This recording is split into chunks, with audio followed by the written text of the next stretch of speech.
Every movement, every philosophy, every rebellion worth its breath will attract a Judas, a betrayer, not because he stands for something else, but because he stands for nothing.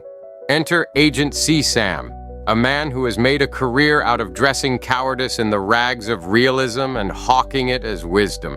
He wants you to believe he's the dark prophet, the cautious sage, the one whispering forbidden truths about government's terrorism and the risks of dissent. But strip away the pomp and the paranoia, and what you have is far more pathetic. A man whose only consistent principle is resentment.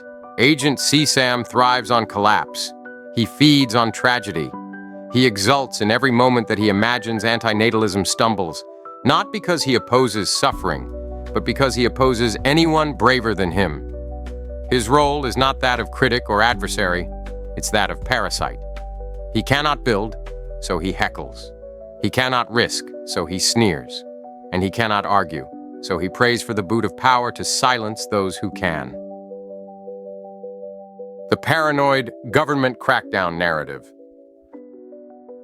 Looks like the USA government is going on the offensive against what it determines to be the left.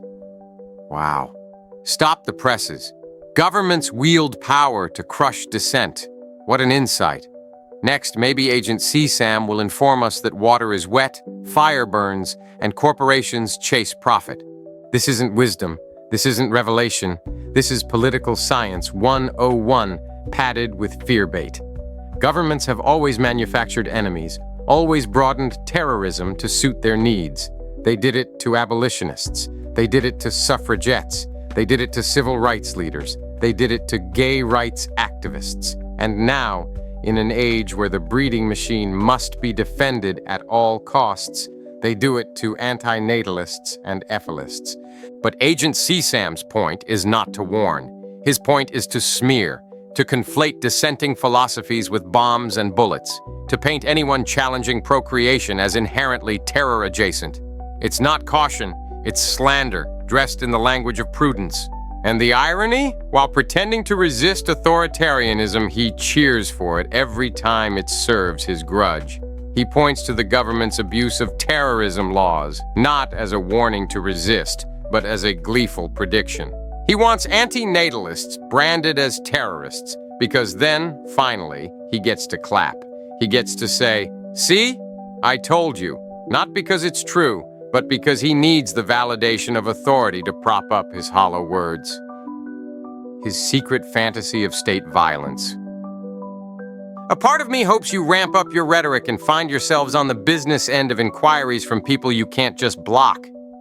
Do you see the venom here? This is not caution. This is sadism. Agent CSAM doesn't want safety. He wants spectacle. He wants the state to knock on doors, drag dissenters into interrogation rooms, and crush them under accusations.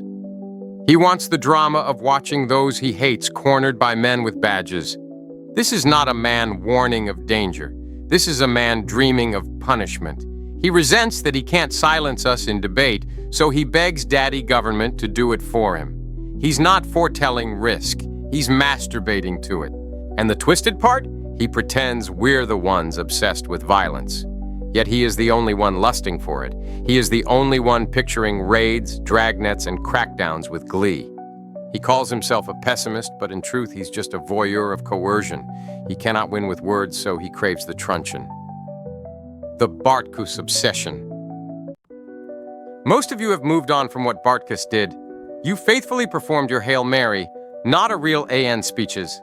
This is his crutch, his one ghost, his endless refrain. Bartkus, Bartkus, Bartkus, the bloody talisman Agent CSAM clings to because without it, his hands are empty.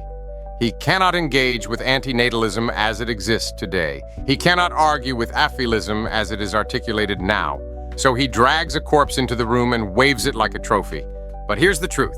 Movements move on. They contextualize, reject violence, clarify, and continue. That is what real philosophy does.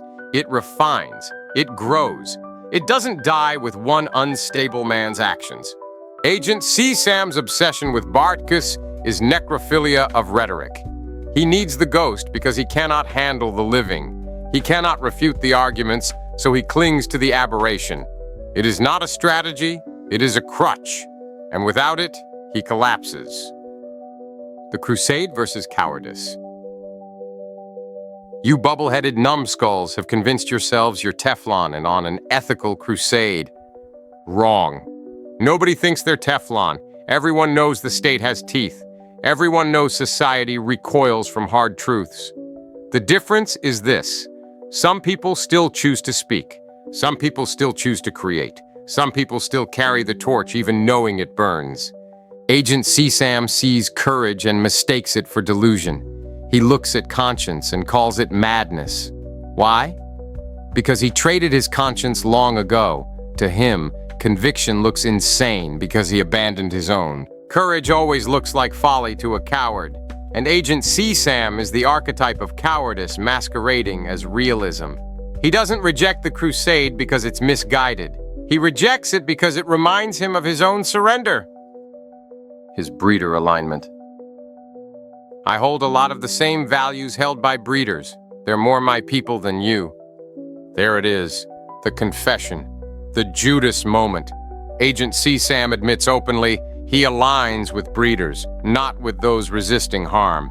He would rather sin with them than stand with the conscience of antinatalism. This isn't neutrality. This isn't pragmatism. This is collaboration.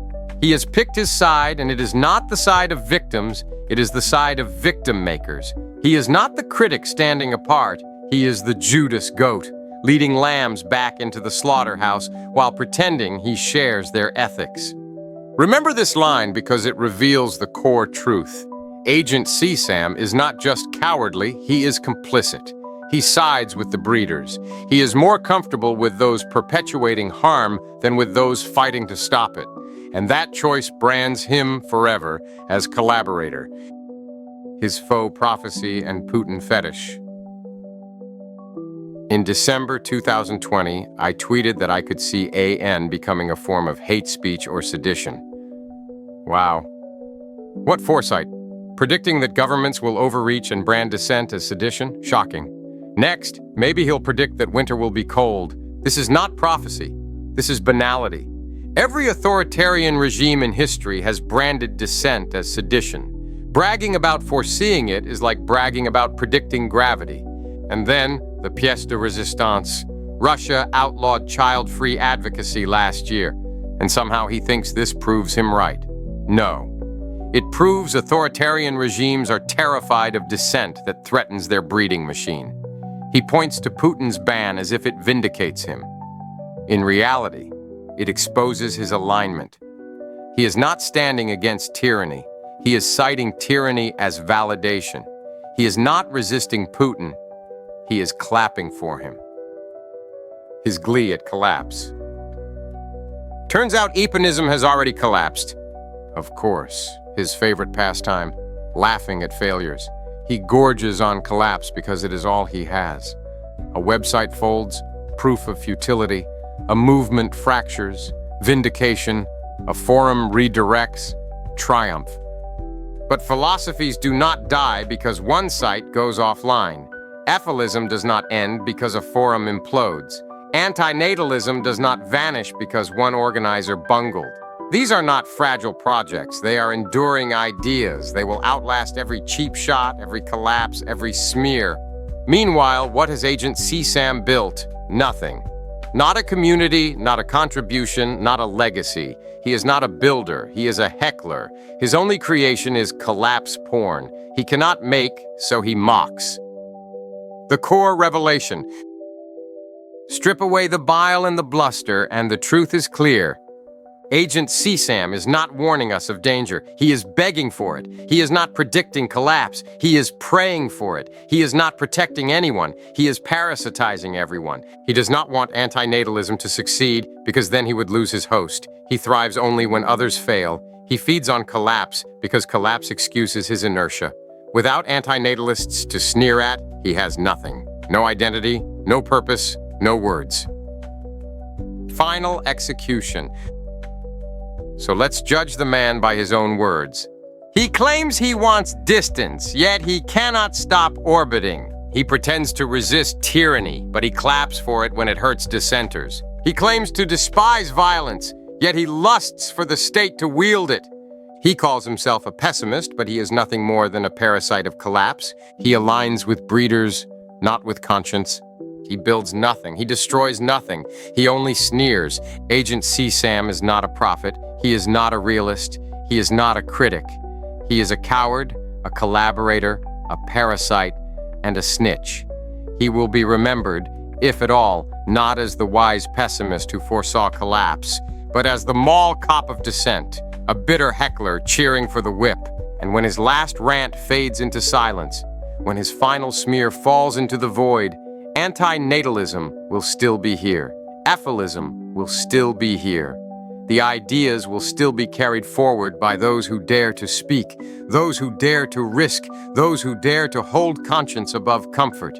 Agent CSAM will rot in resentment. We will march on.